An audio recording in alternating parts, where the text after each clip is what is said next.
kahapon, nagpa-press ko nitong isa sa mga pinakamagaling na senador sa balat ng lupa at sa kasaysayan ng mundo, si Senator Bato de la Rosa. Sinabi niya, kung yung 20th Congress, tinanong natin kung itutuloy pa ba nila o willing ba silang magpabind doon sa action ng 19th Congress patungkol sa impeachment complaint, dapat yata tanongin din natin yung 20th Congress Senate kung meron pa rin tayong jurisdiction dito sa impeachment case. Okay? So, tinetelegraph na, no? Mukhang i-question nila yung jurisdiction. What do you think of this? Una, hindi naman nakakagulat yan. Yan na yung in-expect nating magiging move nila given lahat ng mga naging deklarasyon at delay na ginawa nung huling kongreso, di ba, yung 19th Congress. At hindi na rin katakataka na si Senator De La Rosa ang mangunguna dito dahil wala na, di ba? Wala nang hiyaan dito di ba? Kumbaga, klaro na naguhitan. Yung mga pro-Sara Duterte na mga senador, halos lantaran ang nagdeklara.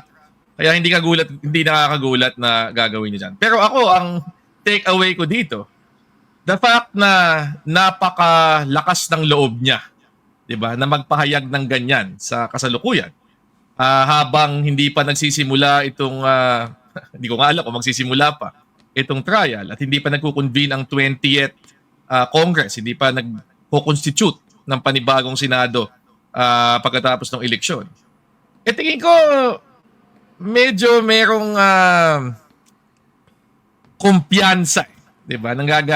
Sa bahagi ni Senator De La Rosa. So, ako sa totoo lang, hindi na ako masyadong umaasa na merong pampupuntahan itong impeachment na ito. Dahil kung lalahatin mo yung mga pahayag niya, ni sino pa? Mig Subiri, Alan Peter Cayetano, at siyempre, ang paborito ng lahat, si Senator Chis Escudero. Mukhang klaro naman na talagang gagawin nila lahat ng magagawa nila para iwasan na magkaroon ng isang actual trial. Okay? Kahit malinaw na malinaw sa konstitusyon na kapag pumasa na ang impeachment sa House of Representatives, ay walang choice ang Senate. Kailangan nilang magsagawa ng trial at magbutuhan to convict or to acquit. Pero nandun na tayo sa twilight zone, ilang buwan diba? Halos 6 na buwan na ang lumilipas mula ng sinampa ng House yung kanilang impeachment. Wala pa rin nangyayari. Puro dribble, puro delay. At ito nga, meron na namang isang senador na dapat ay judge at dapat impartial na nagdideklara na siya na mismo ang magkukwestiyon kung meron pa bang jurisdiction ang 20th Senate sa isang impeachment na sinagawa nung 19th Congress. So ako, hindi nakakagulat ito at siguro ito na yung talagang dapat nating expect na kahinatnan ng buong prosesong ito given lahat ng nakita natin, narinig natin at na-experience natin ng nahuling 6 na buwan. Okay. Tsaka idikit natin ito dun sa choice for the new Senate President kasi most likely mukhang si Chis Escudero pa rin at ang binanggit nitong si Bato de la Rosa, ni Honorable Bato de la Rosa. Very deserving kasi sa kanya yung honorable, no? Hindi ko sinabing horrible, Sabi ko honorable, hindi horrible Bato de la Rosa. Sabi niya ang corny pa nga ng term niya, 'di ba? Meron Duterte before nung campaign. Yung Duterte 7 daw, no? 7 mga senador na maka-Duterte. Nag-commit na raw dito kay Senator Chis Escudero sa pagka-Senate President. Kung ganoon yung kung meron ng 7 na maka-Duterte and by extension of course maka-Sara Duterte, 2 na lang pala kailangan nila. At patay na yung impeachment, sigurado. Kung sakaling sumampa man sa trial at matapos, no, kung magbobotohan, hindi po ba? Oo, although ako, the fact na umiiwas pa rin sila sa isang trial, feeling ko meron pa rin silang kaba na baka merong lumabas na ebidensya na malagay sila sa alangan. Diba? Sa dulo naman, ang kinakatakot nila yung sa trial ay yung uncertainty. Diba? Kasi malay mo, biglang merong lumabas na mabigat na ebidensya tungkol sa paggastos ng confidential funds o tungkol sa mga issue na iba pang mga issue tulad ng EJK, di ba? O tungkol sa bribery sa DepEd o kung ano man, di ba? Nalalabas. So, feeling ko ang takot nila ay meron pang lumabas eh. Yun yung punto eh. Kaya ayaw na nilang umabot sa puntong yon. Gusto nila, ganito pa lang kaaga, patin ha. Wag nang bigyan ng pagkakataon ang sino man, maging taong bayan man yan o mga kapwa nila na senador, na makita pa yung laman nitong kaso na hinain ng House of Representatives laban kay VP Sara Duterte. Kasi baka mamaya, malagay pa sila sa alangan eh. Baka mamaya yung kanilang siguradong boto magbuka pa silang sobra na talagang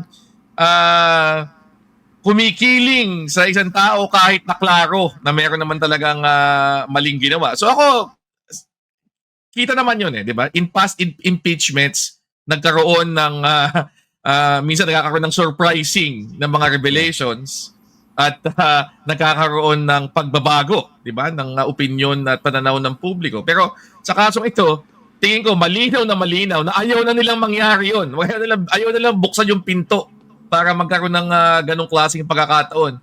Kaya ngayon pa lang, ganito pa lang kaaga, pinipilit ng isa. Ako, hindi ko maintindihan yung payag ni Senate President o prospective Senate President, I suppose, Jesus Escudero na presumptive Senate President Jesus Escudero na pwede nilang i-dismiss.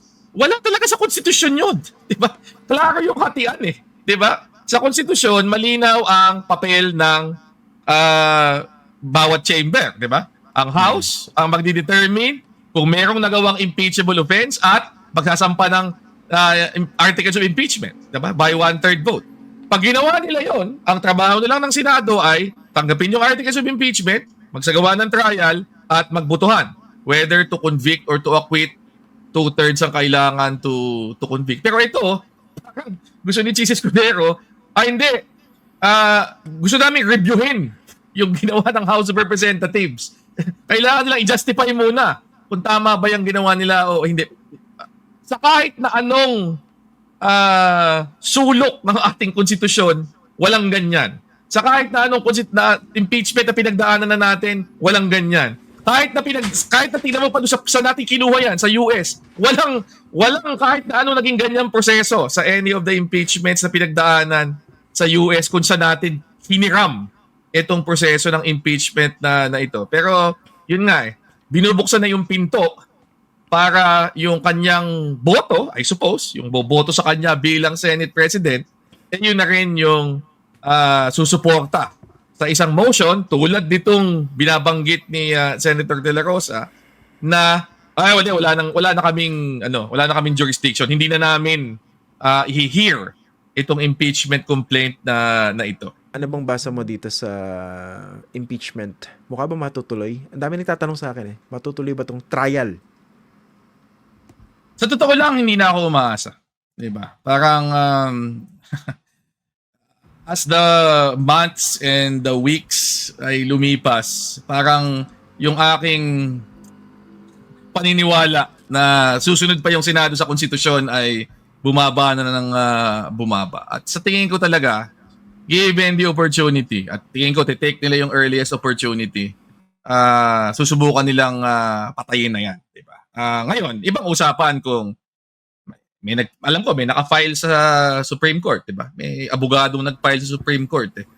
So, ibang usapan kung yung Supreme Court ay kikilos at magbibigay pa ng utos na ikukumpel yung Senate halimbawa na mag-conduct ng trial. Pero tingin ko, kung sila lang at given yung kasalukuyang latag ng mga senador ngayon, palagay ko susubukan na talaga nilang patayin yan. At lalo na, di ba lumabas yung SWS survey kailan ba kahapon na parang may plurality na supposedly ayaw na, di ba? 42 to 32, di ba? Oy, na parang marami hindi informed at saka undecided. Madaming hindi informed. Yun nga di ba? Parang ang punto nga dito, habang hindi kasi wala lumalabas naman talaga Hindi pa natin alam, madaming hindi pa nakakaalam ano ba talaga laman ng impeachment 'Di ba? So, 'di ba, wala masyadong batayan ng mga tao para magdesisyon. Pero kaysa naman ma-inform pa yung mga tao, pipigilan na lang nila, 'di ba? Kumbaga, take advantage of yung moment, 'di ba? At ako, tingin ko papunta na tayo doon. Sana mali ako, pero 'di ba? Tingin ko papunta doon. Sana mali ka, Attorney Barry, pero parang tama ka eh. Mukhang ultimately ang bagsak nito Supreme Court eh. Kasi pag pinatay ng Senado yung impeachment case na yan, talagang hindi nila ginawa yung trabaho nila, automatic meron sasampa sa Supreme Court. Taas sa Supreme Court to compel the Senate gawin yung trabaho nyo. Yung palang the very idea of it, di ba? Parang ang sakit tanggapin eh, no? Yung parang pipilitin mo yung isang institusyon na gawin yung trabaho niya na napakalinaw sa konstitusyon. Tsaka, maintindihan ko pa kung talagang nawala ng oras eh. Alam mo ba yon, yung tipong Mayo na, nung nagkaroon ng impeachment, wala na talagang oras. February pa lang, meron eh. Di ba yun, 5 buwan na talagang inupuan eh. At sa akin lang, ako, ito, yung broader perspective bilang abogado, hindi ko maiwasan eh. Nakakatakot yung implications dyan eh. Di ba? So, ibig sabihin, pwede pa lang upuan lang ng Senate, di ba, ng ilang buwan, di ba, hanggang matapos yung term, and then sabihin, hindi, wala na. 'Di ba? Wala na kaming jurisdiction kasi 19th Congress pa yan, 20th Congress na. Wala na.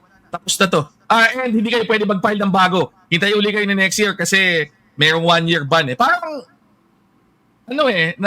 nare-render na walang ibig sabihin eh. Yung buong proseso ng impeachment na kailangan nating emphasize para sa proteksyon natin mga mamamayan, 'di ba? Laban sa abuso at the highest level. Pero wala eh. Umabot na tayo dito eh.